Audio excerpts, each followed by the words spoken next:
Comment faire pour avoir la confiance absolue en Dieu? Je m'en vais encore lui répondre par une autre question.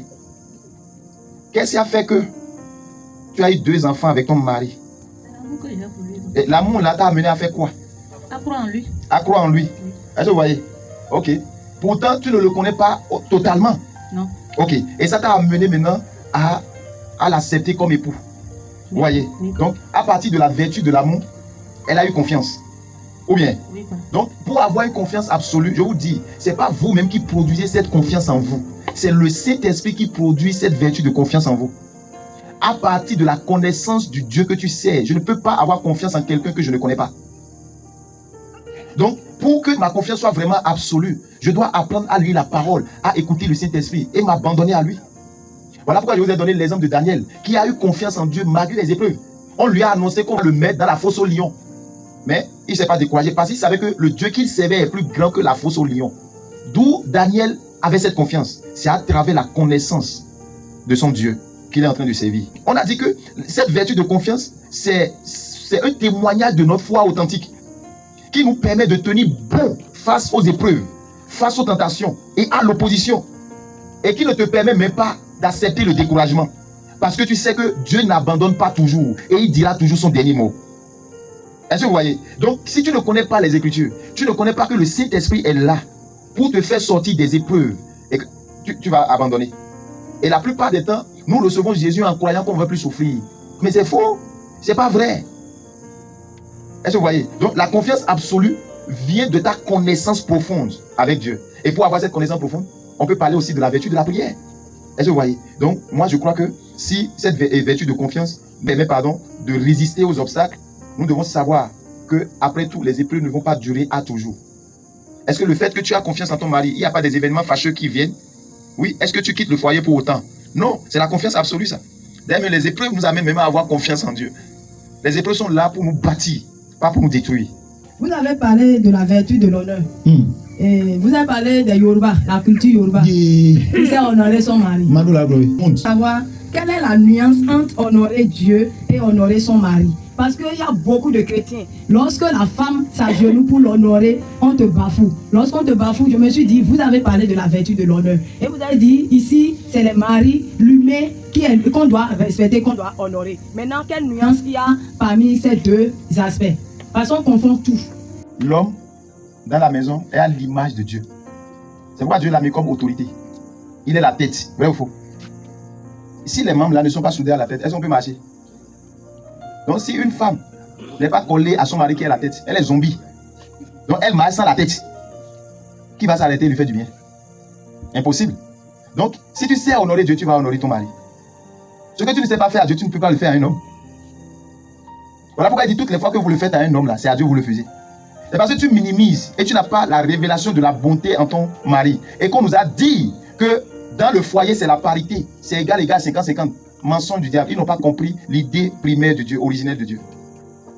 Dans un royaume,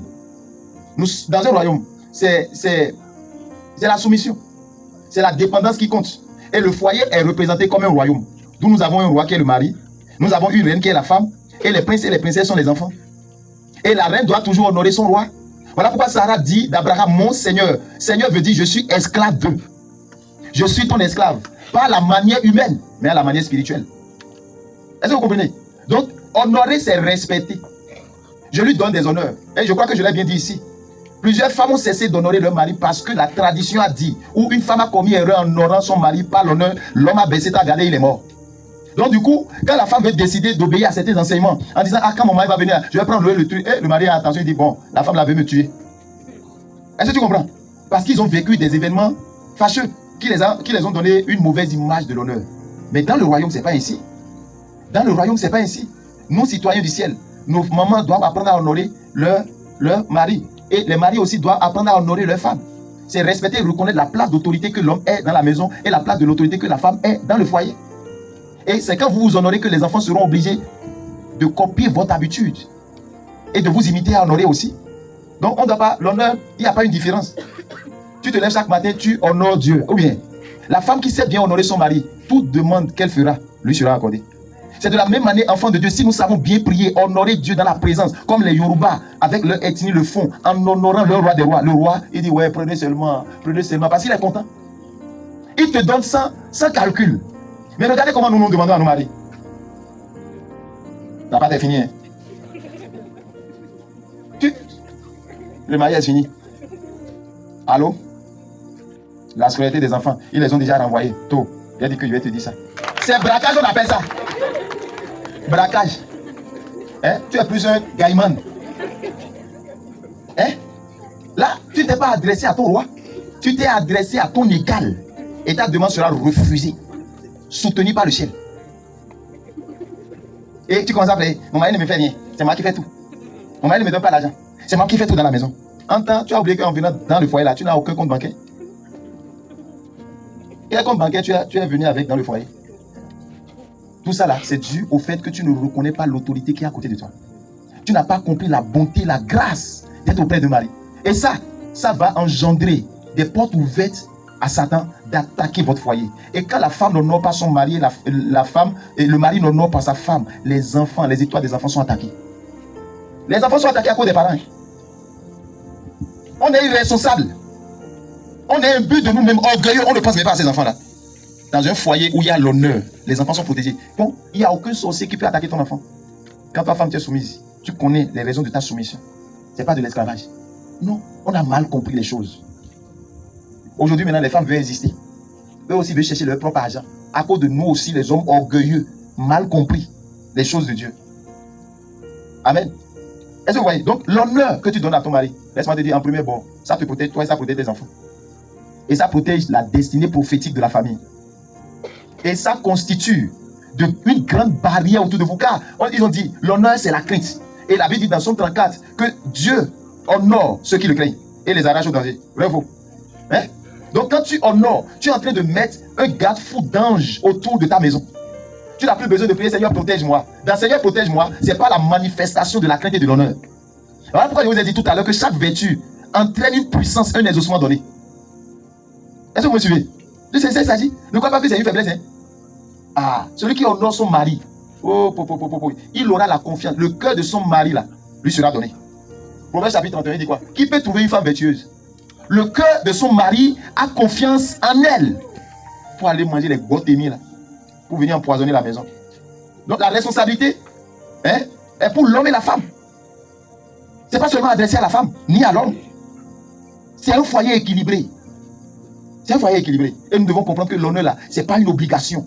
Ça découle de l'amour. Ça découle de la bonté que tu as découvert de ton mari et de ta femme. Donc, si tu honores Dieu, tu vas honorer ton mari facilement. Parce que tu vois ton mari, non pas comme toi-même, mais tu vois Dieu au travers de ton mari. Comment se comporter face à celui à qui tu as une fois soutenu, que tu as une fois soutenu dans la vie et qui devient ton ennemi jusqu'à vouloir ta pète, alors que vous cohabitez et travaillez ensemble? Quelle vertu faut-il appliquer? C'est pourquoi je vous dis de faire la différence entre l'homme spirituel que Dieu a créé à son image et la nature animale qui est venue infiltrer l'homme. Est-ce que vous voyez? L'homme animal ne reconnaît jamais les bienfaits de Dieu. Et très souvent, si un homme de Dieu ne fait pas attention, il va croire qu'il a fait du bien, il est en train de récolter le mal. Quand dans une famille, c'est écrit dans la loi de leur sang qu'on ne doit pas lui faire du bien, celui qui se présente pour lui faire du bien, son homme animal va agir contre lui. Gloire à Dieu. Donc, face à une personne à qui tu as aidé et la personne n'est pas reconnaissante, laisse la personne à Dieu. C'est pourquoi Dieu dit quoi? Fais du bien à celui qui te persécute. Parce que celui à qui tu as été une bénédiction, aujourd'hui, tu es un sujet de malheur, de mépris pour lui. C'est la nature animale qui est comme ça. Toi, tu dois comprendre que c'est la nature animale et ne pas le répondre. Et laisser Dieu et le temps lui donner la lumière. Et tout ce qu'il est en train de faire contre toi là, il va récompenser, il va récolter, pardon. Il va récolter. Mais toi, tu sais déjà, c'est pourquoi Dieu nous appelle à la sagesse. Tu sais déjà ce que ça va engendrer. Voilà pourquoi Jésus là, est-ce que Jésus n'a pas fait du bien à Judas? Tout le temps, Jésus a délivré Judas. Jésus a sauvé Judas. Jésus a oint Judas apôtre. Jésus a fait de Judas ce que aucune personne de sa famille a fait à Judas. Mais il est arrivé que Judas l'a trahi pour accomplir les Écritures. Qu'est-ce que Jésus a fait? Puisque Jésus connaissait déjà la loi de la trahison, que tout ce que tu sèmes, tu moissonnes, Jésus l'a laissé. Jésus n'a même pas regardé à ça. Parce que Jésus savait que c'est l'homme animal qui est Satan, là, qui l'a animé à faire. Mais il va recevoir sa récompense. Voilà pourquoi il dit malheur par qui le malheur arrive. il vaudrait mieux pour la personne de ne pas vivre. Est-ce que vous voyez? Donc vous devez reconnaître que toute attitude d'ingratitude a un salaire, a une récolte, et vous n'avez plus besoin de vous venger. Donc je demande à la personne qui a été une bénédiction pour son frère de savoir que ce n'est pas plus grâce que lui-même, il a été une bénédiction pour celui qui a été ingrate envers lui. Donc si tu sais que ce n'est pas plus bénédiction, ce n'est pas par ta force que tu as béni ton frère, et le frère est ingrat, n'est pas reconnaissant envers toi, il ne faut rien dire. C'est difficile ce que je vous dis. Laisse Dieu agir. Toi, continue de faire le bien. Il faut savoir que c'est l'homme animal qui est en train d'agir et ne répond pas. Sinon, on va vous appeler vous deux, homme animal. Donc, je demande à ce dernier, face à ces personnes, c'est la vertu de l'amour, de la bonté, surtout bonté, d'accord, et la reconnaissance qui te permettra de ne pas répliquer à la personne et de laisser Dieu juger. Quand tu fais ça, tu protèges toi, ton étoile, ton environnement et ta destinée. Et au fil des temps, le temps qui est le second nom de Dieu répondra et rendra justice et mettra tout à la lumière. Je voudrais revenir sur la vertu de la bonté, parce qu'elle me paraît vraiment capitale. Et dans Luc 18, verset 18, un riche homme a appelé Jésus bon maître. Bon maître. Que dois-je faire pour hériter le royaume des cieux? Et Jésus lui a dit, pourquoi m'appelles-tu bon? Il y a de bon que Dieu. Alors, si la bonté est une vertu, et que Jésus est la personnification même des vertus de Dieu, pourquoi refuse-t-il qu'on l'appelle bon? Ou que voudrait-il dire par là? Écoutez bien, Jésus n'a pas reconnu cette bonté parce que Jésus a déjà pris la forme humaine et était dans le péché. Voilà pourquoi je vous dis, aucun être humain né d'une femme et d'un homme n'est bon sur la terre. Aucun de nous ici, à commencer par moi, nous ne sommes pas bons. Si nous étions bons, tout ce qui sort de nous n'allait pas sentir. Jésus était déjà dans la nature humaine. Il a déjà pris la forme, d'accord, du péché. Et cette nature ne lui permettait plus d'être comme Dieu. Donc quand il est venu dire bon maître là, c'est la flatterie. Jésus dit non. Une seule personne est bon, c'est Dieu. Voilà pourquoi vous pouvez comprendre sur la croix. Jésus dit, Père, pourquoi tu m'as abandonné? Non, si tu ne sais pas faire, et les intellectuels vont dire, mais vous dites que Dieu n'abandonne pas dans la souffrance. Pourquoi Dieu a abandonné Jésus dans la souffrance? Non, sur la croix, en pleine souffrance, c'était l'état du péché qui était en train d'être crucifié. Puisque Dieu est saint, Dieu n'allait pas se compromettre avec notre péché. Parce que l'objectif, c'est d'aller crucifier cela. C'est pourquoi Dieu s'est écarté, mais il ne l'a pas abandonné. S'il avait abandonné, Jésus n'allait pas ressusciter. Est-ce que vous comprenez? Donc c'est pourquoi il a répondu à ce dernier, ne m'appelle pas bon. Voilà pourquoi Jésus encore va loin, dit, ne soyez pas comme des pharisiens qui se réclament bons. Non. Et ne les appelez pas père, parce que eux, ils se mettent à la place de Dieu. Est-ce que vous comprenez? C'est pas ce que les gens disent aujourd'hui, n'appelle pas telle personne père spirituel, et comment il peut être ton père? Dieu a refusé dans la vie. Non, si Dieu a refusé, pourquoi il dit encore d'honorer son père et sa mère? Hein? Bien aimé, Jésus l'a dit parce que Jésus reconnaissait son état et sa mission de porter le péché adamique pour aller à la croix. Voilà. Voilà pourquoi il dit que la seule personne qui est bon là, c'est Dieu lui-même. Il faut comprendre le langage de Dieu quand il parle. Est-ce que vous comprenez? Donc voilà pourquoi il a répondu à ce dernier-là, qu'un seul est bon. Maintenant, si toi, tu manifestes la bonté aujourd'hui, pourquoi tu veux prendre ce mérite-là? Tu ne mérites pas de faire du bien à quelqu'un. C'est la grâce de Dieu en nous et le privilège du Saint-Esprit en nous qui nous conduit à dire à telle personne, tiens telle chose. Voilà pourquoi j'ai répondu tout à l'heure en disant, si quelqu'un reconnaît que c'est parce qu'il est disponible que le Saint-Esprit l'a utilisé pour un frère, il ne va pas réclamer la reconnaissance d'un frère.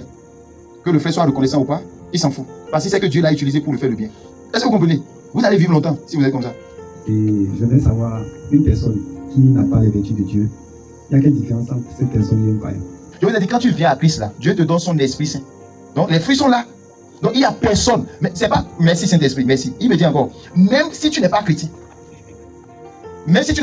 on ne voit pas, ok, le roi Assyrus, la Bible dit de lui qu'il était libérable, qu'il était bon, vrai ou faux? Est-ce qu'il était un chrétien? Abraham était un chrétien? Moïse était un chrétien? Jésus lui-même était un chrétien? Et qu'est-ce que vous mettez dans chrétien? Regarde, toute personne créée à l'image de Dieu a cette vertu-là. Mais l'homme animal aussi a cette vertu. Mais le problème est que l'homme animal n'a pas la dimension de la profondeur que l'homme spirituel. Arrêtons de nous comparer aux gens. Être chrétien ne veut rien dire si tu ne manifestes pas le caractère de Dieu. Chrétien. C'est ça qui nous tue aujourd'hui.